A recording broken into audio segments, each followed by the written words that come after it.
Good evening, I'm Jeff Glore, and this is our Western edition. We are going to begin with what appears to be the final countdown to a vote. Senate Republican leader Mitch McConnell has scheduled a preliminary vote on Brett Kavanaugh's Supreme Court nomination tomorrow, apparently confident he'll have the numbers for confirmation Saturday, even if that means the vice president breaks a tie.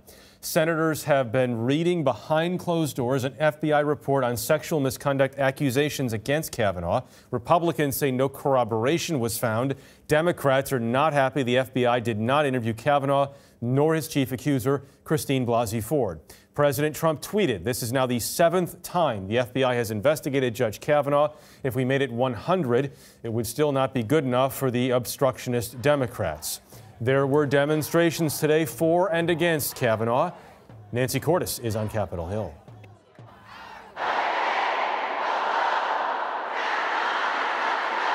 As demonstrators filled every floor of a Senate office building and marched to the Supreme Court, senators filed in and out of this secure room in the Capitol basement that's off limits to cameras and normally reserved for national security briefings.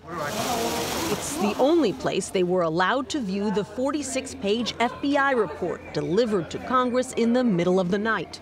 There's no corroboration of Dr. Ford's allegations. The investigation was a sham. Republicans said the FBI did 9 interviews and could not back up Christine Blasey Ford's claim that Brett Kavanaugh pinned her down and groped her at a high school gathering.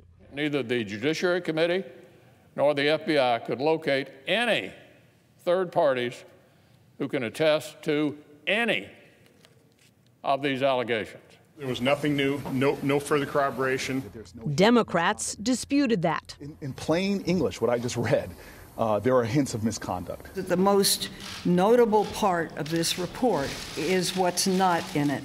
She's referring to the fact that the FBI did not talk to Kavanaugh or Ford themselves. In a letter to the FBI director, Blasey Ford's lawyers called the investigation a stain on the process, listing a half-dozen people the FBI declined to interview, people who Ford told about the assault prior to Judge Kavanaugh's nomination. In fact, it smacks of a whitewash. Republicans insisted they did not tie the FBI's hands.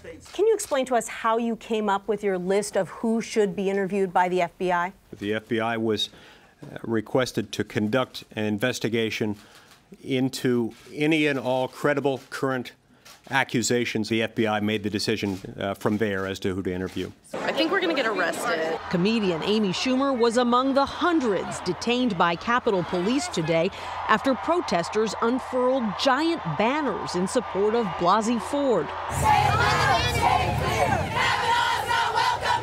With the balance of the Supreme Court at stake, some protesters got more aggressive today. Don't you wave your hand at me. I wave my hand at you. Irritating their GOP targets. If he would say a polygraph, it would all be over, Senator. So why don't we dunk him in water and see if he floats? Everyone looking for clues from the 4 remaining undecided senators, 3 Republicans and 1 Democrat. Susan Collins of Maine said today it appears to be a very thorough investigation. Arizona's Jeff Flake said it yielded no additional corroborating information for Ford's claim. Those comments left the president, traveling in Minneapolis, feeling bullish about Kavanaugh's chances. I think he's doing very well. The judge is doing well.